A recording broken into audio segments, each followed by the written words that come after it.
Слава Ісусу Христу. Можна казати добрий вечір, good evening. I want to thank all of you for being here today. And we have a special guest that I think most of you will see and meet for the first time. But he has been a leader, an American leader in higher education for almost 40 years, a teacher, and for 20 years, the president of Notre Dame University. I think all of us know the situation. There's a dilemma, there's a drama, there's a great need, and you're looking for help. And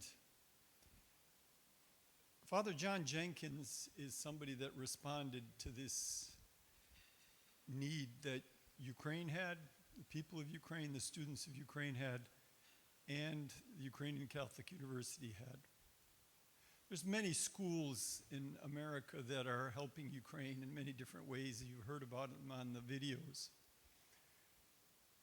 But the help of Notre Dame University has been singular. It's been systematic, and it is decades long. It didn't just start when everybody got interested in Ukraine. Father John Jenkins, I called him and I said, listen, I'm getting some of the Catholic media, center and right, but I need the center and progressive side. And he says, well, let me think about it. And a couple weeks later, he calls me and he says, you know what, I want to give you a platform. The stadium that Notre built. Could you be our commencement speaker? I don't know if you've seen that speech. It's my 5 minutes of fame, you know, and I recommend, look up Notre Dame University graduation and my name and video, and it'll be there. But it's Father John that created that opportunity. Father John is a philosopher, educated, guess where? Notre Dame, but also Oxford University. He's led the university that has, among all Catholic universities, the biggest endowment of all. I don't know, I think there's probably about 1,500 Catholic universities in the world, the biggest endowment. And it's the 13th, if I'm not mistaken, biggest endowment in the world of any university. But many of the priests at Notre Dame, you know, kind of shy away from those superlatives, those financials, because they are most concerned about the integrity of the life of the students. In every dormitory at Notre Dame, there's a chapel, and in every dormitory, there's a resident priest.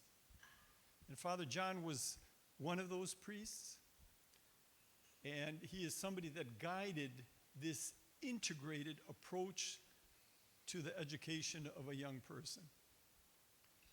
It's an amazing campus, it's an amazing atmosphere, and Father John opened it up for UCU students and UCU faculty in these years of war.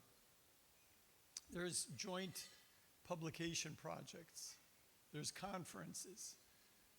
Last year, Notre Dame with UCU and the University of Munich had a conference in Munich right before the Munich Security Summit, and it's going to be repeated this year. Father John is a quiet guy. I ask you to listen to him carefully. But he's somebody that has done so much for this university that you support. And the university community wanted to honor him with an honorary doctorate in September. It's the second time that he's come to Ukraine. And it's my great honor to introduce to you the former president of Notre Dame University, honorary doctor of the Ukrainian Catholic University, Father John Jenkins. What a generous. Thanks.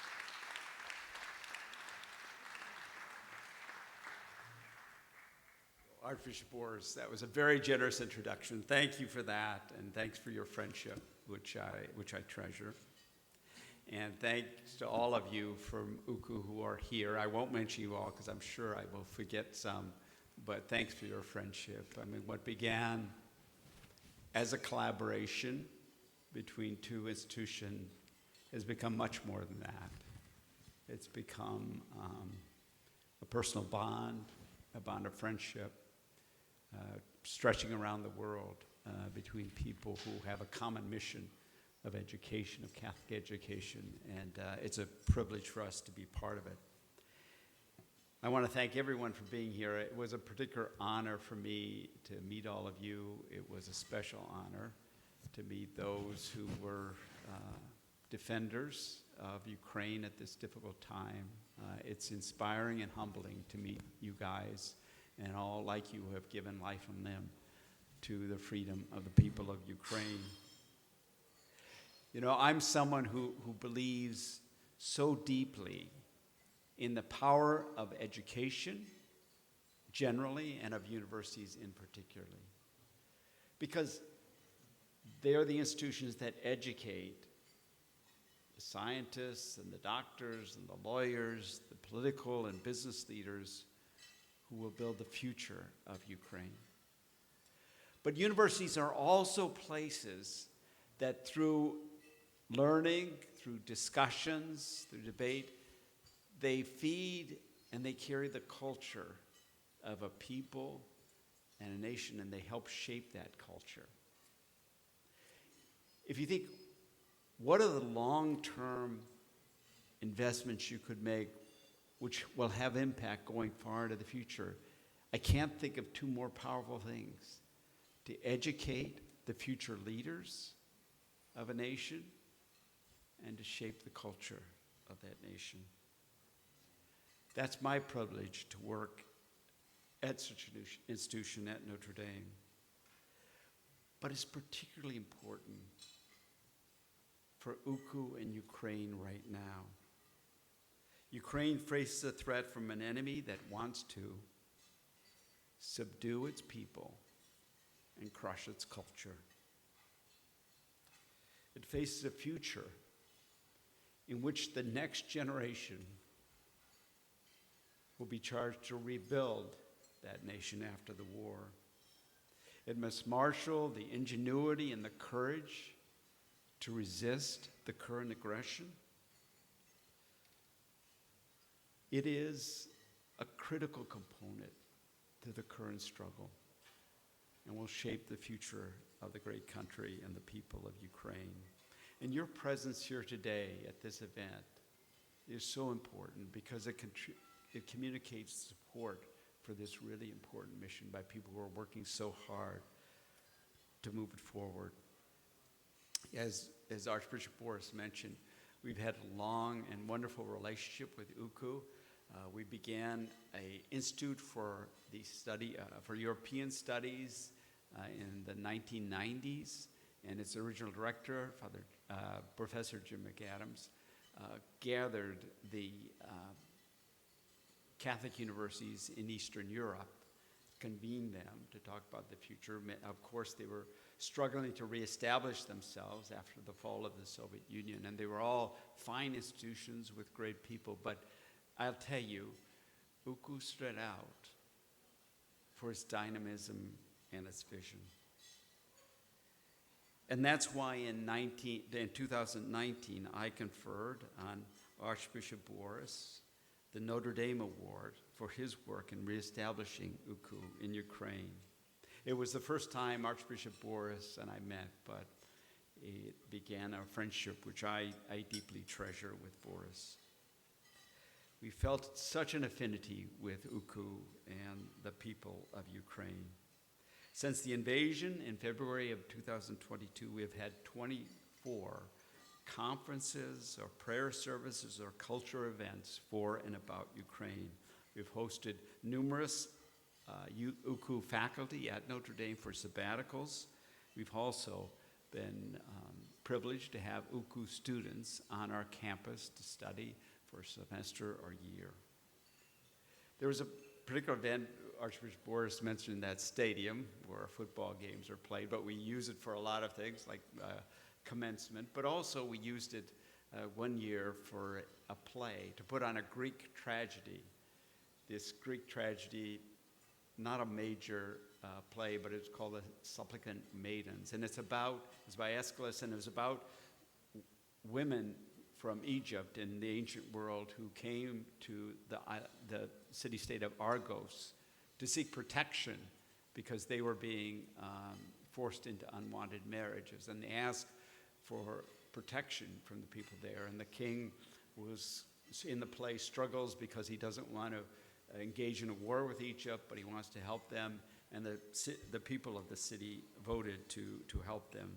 And what made the play so powerful is that the UCU students, these Ukrainian students, played the part of the refugees. It was so powerful for our campus and the people there.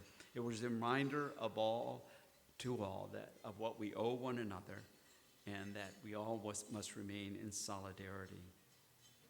I hope our relationship has been helpful for UCU, but it's been helpful for Notre Dame.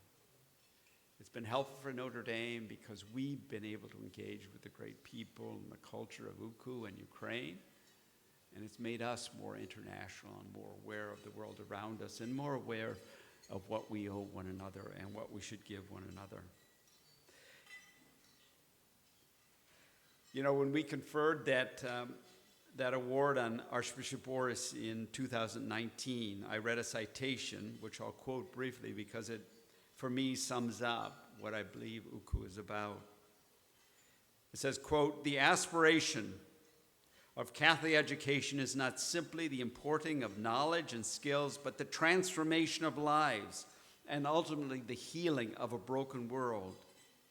And in the face of innumerable challenges in a society traumatized by war, genocide, and political oppression, Archbishop Boris and his colleagues have made the Ukrainian Catholic University a center for cultural thought, Christian witness, and the education of a generation who can bring to Ukraine healing and hope."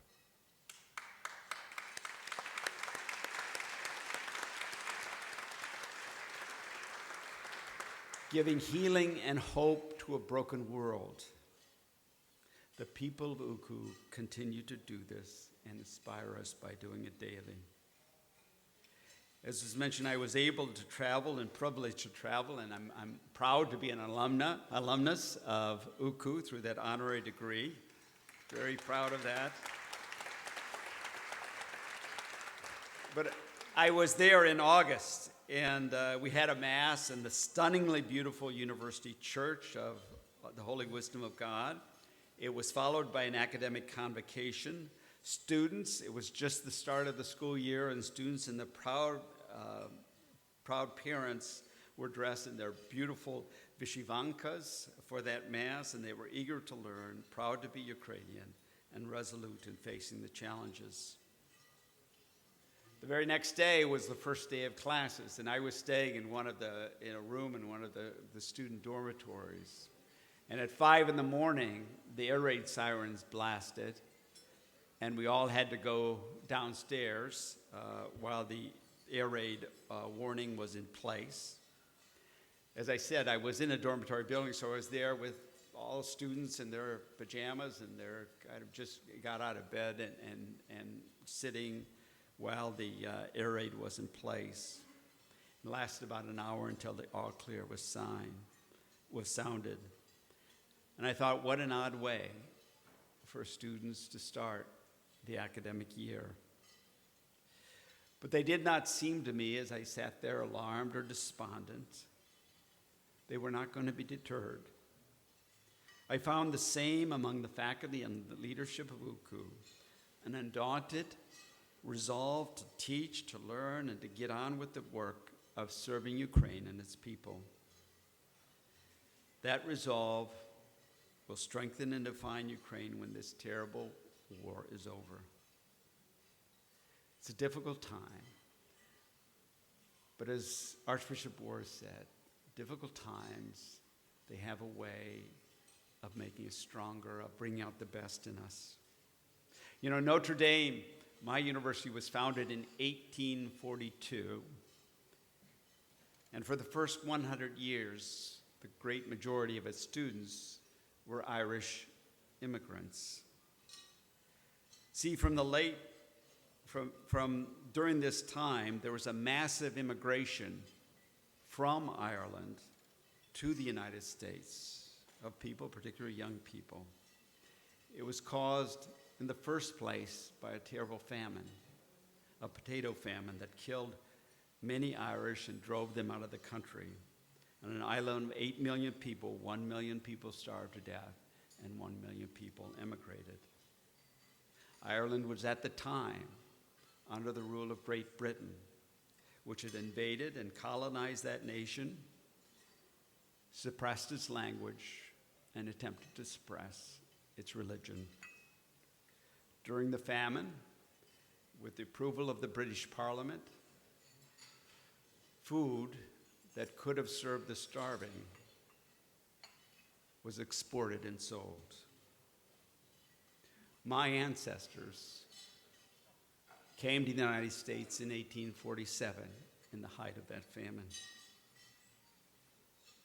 I cannot help comparing this history with Ukraine's story and the terrible famine after World War II, the Holodomor. Millions starved to death, millions were driven to emigrate, and now an invasion threatens that nation, striving to suppress its people and its culture. But the Irish immigrants and the Ukrainian people, both those in Ukraine and abroad, have responded with resolve and determination. Out of that tragedy and suffering, a great spirit is born. The Irish were more determined to fight for their identity and not be crushed by this terrible history. It was to capture that spirit that Notre Dame took on the name Fighting Irish for its athletic teams. Regardless of the hardship, the injustice, the adversity, that spirit responded with resolve, solidarity, and determination. That spirit has defined the University of Notre Dame, regardless of what one's ethnic group is. And I believe something similar can be said of UCU and the Ukrainian people. Because when I was on campus in August, I saw that resolve. I saw that determination, that commitment to stay together. And I see it in all my interactions with my friends at UCU. I'm certain that the history of the Ukrainian people, and particularly this terrible invasion, will define the Ukrainian Catholic University and make it even more resolute in its work of passing on the culture, the faith, and the learning of Ukraine to future generations who will make that country even stronger. And I just want to end by thanking you. UCU could not do its work, and I know Archbishop Boris and others will agree to me, it could not do its work without you. It simply couldn't. They're not asking you for something extra, something a luxury. They're asking you to allow them to continue their work of teaching and carrying on the great culture of the Ukrainian people. Thank you for your support. Thank you for all you do. Thank you.